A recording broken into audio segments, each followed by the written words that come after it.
Dead by Daylight has many different quirks and distinctions, from overpowered perks, add-ons, to interesting gameplay loop, unique killer powers, and an aggressive community. However, what really makes this game so divisive and contributes to all of the above being magnified is map design. Maps in Dead by Daylight are, to say the least, interesting. I've not played another multiplayer game with such bad map design. Even Call of Duty's maps aren't as bad, and those maps suck. I bet you've had this experience in DBD before. You're excited to play your favourite killer or survivor, and then you load up the game and you find out that you've loaded into either Garden of Joy, Eyrie of Crows, or Midwich. Maps which completely dictate the flow of the game and which side is going to ultimately win. It's not just these maps either. It could be Hawkins, Coal Tower, Crotus Pren Asylum, or any other map for that matter. Let's start with the worst part, pallet density. A little while ago, Behaviour introduced the pallet density update into the game, which was done to eliminate dead zones and introduce filler pallets across the edges of the maps. Those annoying double pallets on Greenville, those are now far more common on other realms. Those tiles that you were confident running, those have been gutted, and those guaranteed pallet spawns at certain loops on certain maps,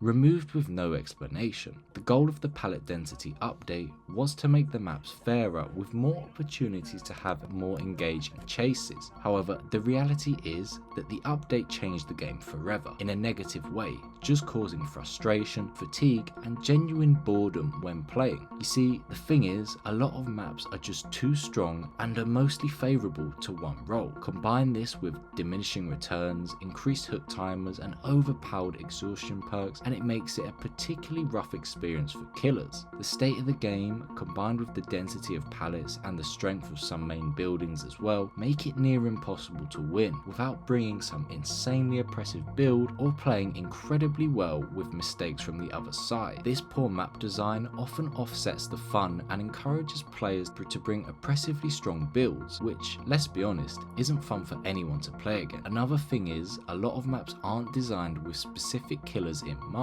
Take Lery's for instance, an indoor map with lots of close corners, lack of line of sight, and filled with pallets and windows. This doesn't affect the nurse, as she can just blink through these loops, making them null and void. But say you want to play as Chucky or Hillbilly, you're going to have a frustrating game. You can't curve enough as the structures are too tight, so you can't use your power effectively, and you essentially become a basic M1 killer with some added mobility. Yes, I'm aware Lery's is great for Chucky's stealth aspect. Purely from a gameplay loop perspective, using Chucky's power is tough and difficult on that map. You see, maps are not designed taking killer power into mind, and often reuse the same tiles and god palettes just in new realms, so the general experience doesn't change too much depending on what map that you play on. Then there are just some outright terrible maps like Forgotten Ruins, which is killer sided but so boring to play, where if you just stay above the tower you will win the game. Seriously, if you don't go downstairs on that map, you will win, and it's the most boring experience that you can have as a killer. Look at DBD's most recent map, Trickster's Delusion, a map that was wanted for such a long time and hyped up so much just to release as an extremely survivor-sided map, which is frustrating to play on as a killer. Visually, it's stunning and captures the neon vibe perfectly, but the god palettes, tight rooms, oppressive windows, and just general tiles on that map make it an unpleasant experience to play.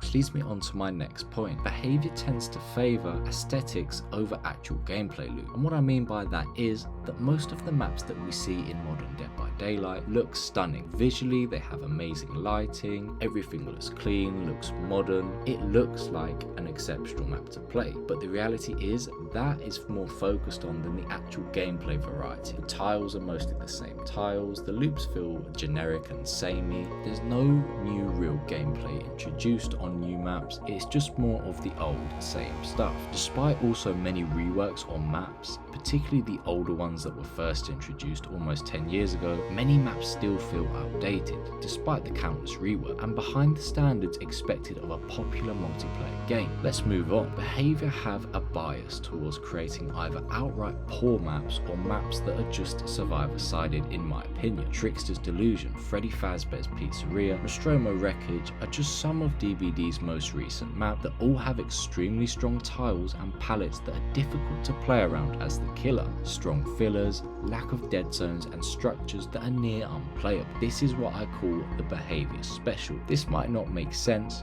but you can tell that the developers play mostly Survivor by the way that they design map. Honestly, the way that you can chain strong tiles together on these newer maps is a clear benefit to the Survivor role. The killer experience is hard enough in 2026 with all the changes and base kit perks introduced, so having maps with strong tiles makes it a humbling experience, but I can't imagine what it's like as a clown main or a Ghostface main. My heart goes out to those who do that. You guys are way better than me and have way more patience than a lot of other people that play this game. This also doesn't mean that it doesn't go both ways. Take Midwich for example, which is an extremely killer-sided map due to its size, meaning that getting across the map is easy and you can consistently apply pressure to gens and survivors no matter what killer that you choose to play as. My real problem with maps comes with that there's no balance. Balance is a term that's thrown about a lot in Dead by Daylight, and for maps it's extremely relevant. I can't think of 5 maps off the top of my head that are genuinely balanced and fun to play on. The only one that comes to mind is Ormond Lake Mine, the only recent map that was actually any good and fun to play on for both sides. There are over 40 maps in this game,